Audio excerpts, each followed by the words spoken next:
காலை வணக்கம் நண்பர்களே. இன்னைக்கு நம்ம பார்க்க போகிறது பிக் பாஸ் சீசன் 8 எபிசோடு 39க்கான ரிவ்யூ தான் நான் உங்களுக்கு சொல்ல போகிறேன். இல்லைன்னா மார்னிங் சாங்ஸ் வந்து என்னென்னா கலகல கேலா சாங்கு கோபடத்துலேருந்து அந்த கலகல கேலா சாங்கு அந்த படத்தை போட்டாங்க. சூப்பராக இருந்தது. எல்லாம் டான்ஸ் ஆடி முடித்தோடனே அப்புறம் எல்லாம் உள்ளே வந்தாங்க. உள்ளே வந்தோடனே அப்புறம் அவங்களுக்கு வந்து ஒரு டாஸ்க் வச்சுருந்தாங்க. மேனேஜ்மெண்ட்லேருந்து உங்களுக்கு வர்ஷினி, மஞ்சரி, அப்புறம் ஜாக்லின், ஜெஃப்ரி மற்றும் சிவா இவங்கள்ட்டிருந்து ஏதோ குறைபாடுகள் என்ன இருக்குது அப்படிங்கிறத கேட்டாங்க. அப்புறம் எல்லாருமே காமனாக ஒவ்வொருத்தரும் சொன்னாங்க. சத்யா எல்லாருமே எல்லாத்தையுமே சொல்லிட்டாங்க. ஒவ்வொருத்தட்டையும் இந்தந்த குறை இருக்குன்னு ஒவ்வொருத்தட்டையும் சொல்லிட்டாங்க. சத்யா, முத்து, சத்யா, முத்து, சௌந்தர்யா, ரயானு, ராணவ் எல்லாருமே அவங்கள்ட்ட குறை இருக்கிறதா சொன்னாங்க. அதுக்கப்புறம் இன்னொன்று என்ன நடந்ததுன்னா, அப்புறம் நைட்டில் வந்து ஒரு சின்ன சம்பவங்கள்லாம் நடந்தது. எல்லா பொருளையும் திருடி வந்து ஆனந்தி எல்லா இடத்துலையும் ஒழிச்சு வச்சது சூப்பராக இருந்தது. அது பார்க்குறதுக்கு நம்ம என்டர்டைன்மெண்ட்டாக பார்க்கும்போது அது நல்லா இருந்தது. நம்ம திருடி அப்படியெல்லாம் ஒவ்வொரு இடத்துலையும் வைப்போம்ல அந்த மாதிரி. அப்புறம் ஒரு 4 மணியாட்டம் எந்திரிச்சிட்டாங்க. எந்திரிச்ச உடனே சிவா வந்து அப்படியே என்கொயரி பார்க்குற மாதிரி இப்படி எல்லாம் ஊற்று இப்படி பார்த்துட்டு இருந்தார். அதுவுமே பார்க்குறதுக்கு சூப்பராக கொண்டு போனாங்க. அப்புறம் எல்லாம் எந்திரிச்ச உடனே இவங்க மேனேஜ்மெண்ட்லேருந்து ஜாக்லின்னு மஞ்சளிலாம் எந்திரிச்சு நேரமாக எந்திரிச்சு அவங்களுக்கு டீ அப்புறம் டிஃபனு இதெல்லாம் ரெடி பண்ணுறதுக்கு பயங்கரமாக எல்லாம் ரெடி ஆகிட்டாங்க. எல்லாம் சூப்பராக போச்சு. 7:30க்கெல்லாம் ரெடி ஆனாங்க. அதுக்கப்புறம் இவங்க எல்லாம் சேர்ந்து ஒரு கண்டென்ட் கொடுக்கலான்னு ரெடி பண்ணாங்க. பவி, சத்யா, ராணவ் 3 பேர் சேர்ந்து பவி, சத்யா வந்து 2 பேர் லவ் பண்ணுற மாதிரி, இவர் வந்து அந்த லவ்வை வந்து பிரிச்சு விடுற மாதிரி எல்லாம் புதுசாக உள்ளே பூந்து ஏதோ சண்டை போட்டு இவங்க எதுவும் பண்ணிகிட்டு இருக்கிற மாதிரி பண்ணார். இப்போ அடிக்கடி வந்து ராணவ் வந்து சத்யாவை போய் இப்படி தண்ணி இது பண்ணுறது, முடி பிடிச்சி இழுக்கிறது இந்த மாதிரிலாம் பண்ணி அவங்க எடுத்து சண்டை வர மாதிரிலாம் பண்ணார். அதெல்லாம் பார்க்கறதுக்கு நம்மளே தெரியுமில்ல, இந்த மாதிரி எல்லாம் பண்ணுவோம். திடீர்னு நல்லா பேசிட்டு இருப்போம், திடீர்னு சண்டை போடுவோம்ல, அந்த மாதிரி அழகாக கொண்டு போனாங்க. அது நல்லா தான் இருந்தது. அதையும் அதுக்குள்ளேயே வந்து நீங்கள் சொன்னீங்க கேமராவுக்கு முன்னாடிங்கிறத விட ஏன் மேனேஜ்மெண்ட்டில் சொன்னீங்க அது அப்படிங்கிற மாதிரி இருந்தது. அது சொல்லாமல் இருந்தால் இன்னும் இன்ட்ரெஸ்டிங்காக இருந்திருக்கும்ல அப்படின்ட்டு அது அழகாக கொண்டு போயிருக்கலாம். அது சரி, அது பார்க்குறதுக்கு நல்லா இருந்தது பார்க்குறதுக்கு. அதுக்கப்புறம் ஒரு தீபக் சாருக்கு வந்து ஒரு சீக்ரெட் டாஸ்க் கொடுத்தாங்க. சீக்ரெட் டாஸ்க் என்னென்னா அதுக்கப்புறம் ஈவினிங் ஒரு சாங்ஸ் வந்தது. சாங்ஸ் என்னென்னா இந்த சாங்ஸ் தான். அது என்ன இந்த படத்துலேருந்து ஒரு சாங்ஸ் போட்டாங்க. அதெல்லாம் டான்ஸ் ஆடி முடித்தாங்க. ஆடி முடித்த உடனே அப்படியே இந்த சைடில் வந்து பார்த்திங்கன்னா நைட்டு வந்து ஒரு ஸ்கெட்ச் பிளான் போட்டாங்க. என்னென்னா தீபக் சாருக்கு வந்து ஒரு சீக்ரெட் டாஸ்க்கு. நீங்கள் நைட்டு வந்து ஹாஸ்டல் வந்து கலகலன்னு இருக்கணும். அதுக்கு என்ன பண்ணணுமோ நீங்கள் அதை பண்ணலாம் அப்படிங்கிற மாதிரி ஒரு சீக்ரெட் டாஸ்க்காக கொடுத்தாரு.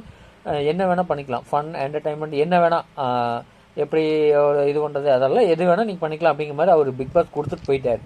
அப்புறம் இவங்க வந்து ஐடியா பண்ணி இவங்க வந்து வெளியில் என்ன ஒரு ட்ராமா க்ரியேட் பண்ணிட்டாரு. இந்த மாதிரி பிளட் டெஸ்ட் எனக்கு எடுத்தாங்க அப்படிங்கிற மாதிரி அவர் சொல்லிட்டு போனார். அப்புறம் கடைசியாக பார்த்தா பிளட் டெஸ்ட் எடுத்துன்னு சொல்லிட்டு அங்கே வந்து அப்புறம் இன்னொன்று என்னென்னா எல்லாத்துக்கும் நைட் ட்ரெஸ் வரும், நைட் ட்ரெஸ் எல்லாம் இது பண்ணிக்கங்க அப்படின்னு சொல்லிட்டாரு பிக் பாஸ் அப்படின்னு சொன்னாங்கன்னு சொன்னார்.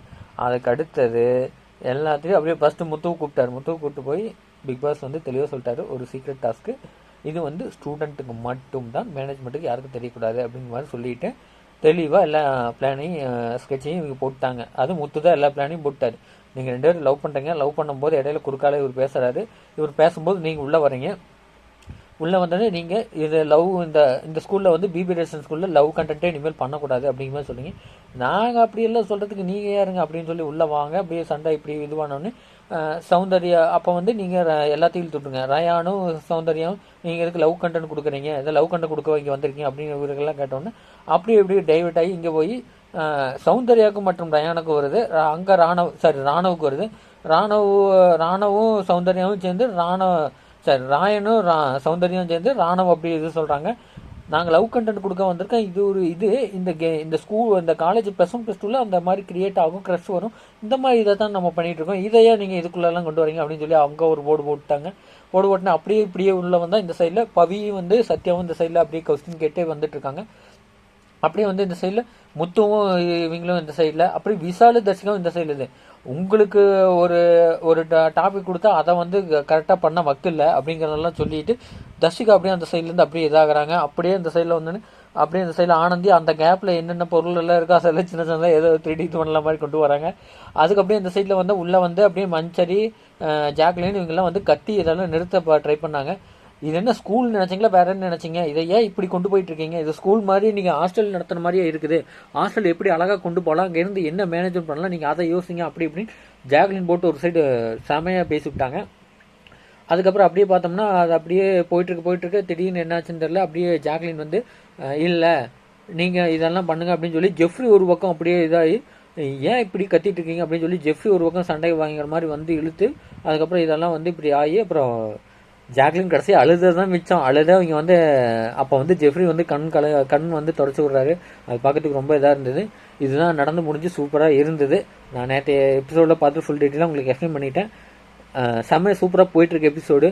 உங்கள் உதவி இல்லாமல் இன்னைக்கு நான் இல்லை நம்பர்களே. லைக் பண்ணுங்கள், ஷேர் பண்ணுங்கள், சப்ஸ்கிரைப் பண்ணுங்கள், கொடுக்குற பெல் பட்டன் ப்ரெஸ் பண்ணுங்கள். தேங்க்யூ, பாய்.